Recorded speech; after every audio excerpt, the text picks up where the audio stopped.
the impossible command, there are words that soothe the soul, and there are words that set it on fire. When Jesus said, "Love your enemies," the world trembled not because it was beautiful, but because it was unbearable. Love your enemies. The command pierces like lightning through human instinct. It does not whisper comfort, it shouts truth. It is not an invitation to niceness, but to resurrection, a call to overthrow the empire of ego within. We are born into a world of division, where fear builds walls and vengeance feels like justice. But Jesus shattered that logic. He looked into the eyes of those who hated him and spoke of love, as if hatred had never existed. To love one's enemy is to break the cycle of violence.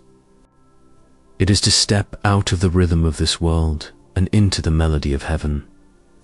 It is to be reborn, not through power, but through surrender. The command is impossibly, lest the heart becomes divine. And that is precisely the shock of truth. The mirror of hate, the enemy, is not only the one outside us. He lives in the shadows within. Hatred begins not on the battlefield, but in the secret places of the heart. When you look at your enemy, you are often seeing the reflection of your own wounds, your fear, your pride, your hunger to be right. Hatred mirrors back the part of us that we refuse to heal.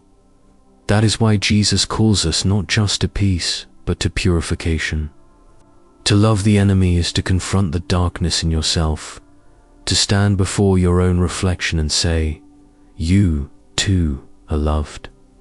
Every enemy is a mirror that asks, will you reflect the same darkness, or will you shine something greater? When love looks into hate and does not become it, heaven touches earth. Only then can the chains of revenge fall silent. The divine paradox of love that selects is not love. It is preference. Love that waits for worthiness is not love.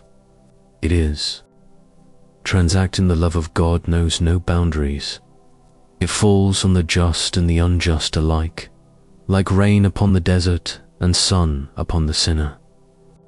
This is the scandal of grace, the paradox divine. Jesus did not love because humanity deserved it.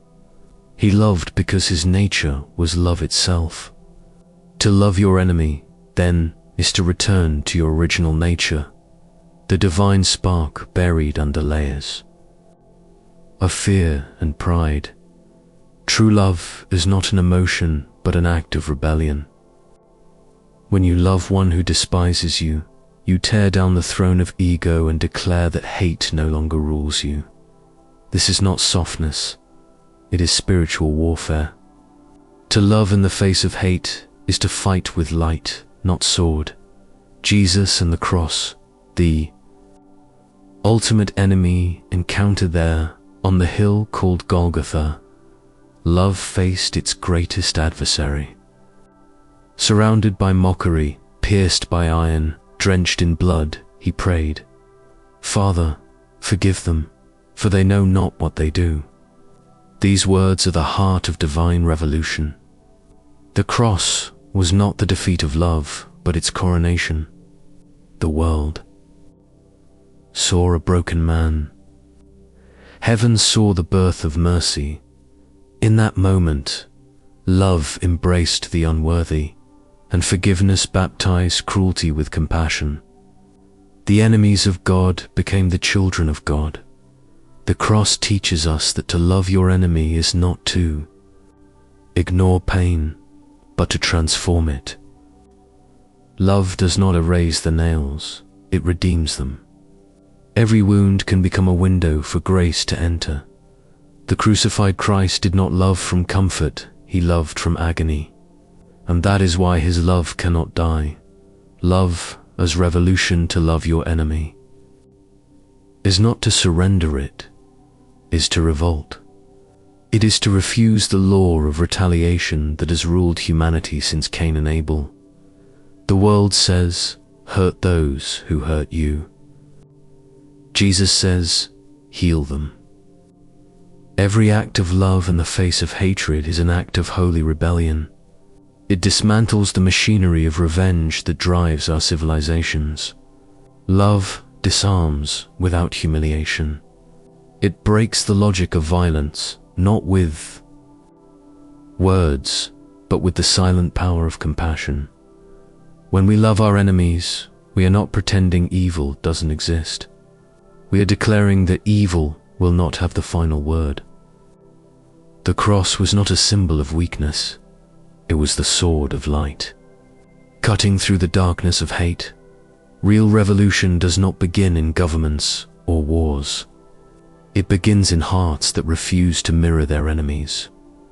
The kingdom of God is built, not on domination, but on forgiveness. That is the revolution of love. Forgiveness, the fire that purifies. Forgiveness is not forgetting it, is remembering without venom. It does not erase justice. It transforms it into mercy. When you forgive, you do not say, what you did was right. You say, what you did will not own me. Forgiveness burns the bridge between pain and identity. It is fire. It purifies both the victim and the offender, because in truth, both are imprisoned by the same hate. The world often mistakes forgiveness for weakness. But to forgive is to carry the weight of another's sin and still choose love. It is to walk through the flames and come out shining. Only a heart consumed by divine fire can forgive what reason cannot. And in that fire, enemies become teachers. Pain becomes altar, and ashes become seeds of resurrection, becoming the reflection of God. Every time you love the one who wronged you, heaven expands. Each act of mercy redraws the face of God upon the world. To love your enemies is not merely moral, it is mystical. It is to reflect the divine image that creation has long forgotten. When you answer hate with compassion, you echo eternity. When you pray for those who curse you, you join the heartbeat of Christ. We are not asked to become saints out of pride, but to become mirrors of the infinite. The more we love, the less we exist as separate selves. We dissolve into the light that made us, and in that divine reflection, something extraordinary happens. The enemy disappears not because he has changed, but because love has no opposite. The shock of truth, love your enemies. The words still thunder across centuries, undimmed by time, untamed by religion. They are not poetry, they are prophecy. They call us to die not in body, but in ego. For the greatest crucifixion is not on a hill, but within the heart. To love your enemy is to let the false self perish, to make room for the divine self to rise. It is the death of revenge and the birth of peace. It is the undoing of humanities. Old as sin - fear. The world will call it foolishness. Heaven calls it truth. For in the end, love is not a command, is creation itself, remembering its source. When Jesus said, love your enemies, he was not giving us an impossible task. He was revealing who we truly are.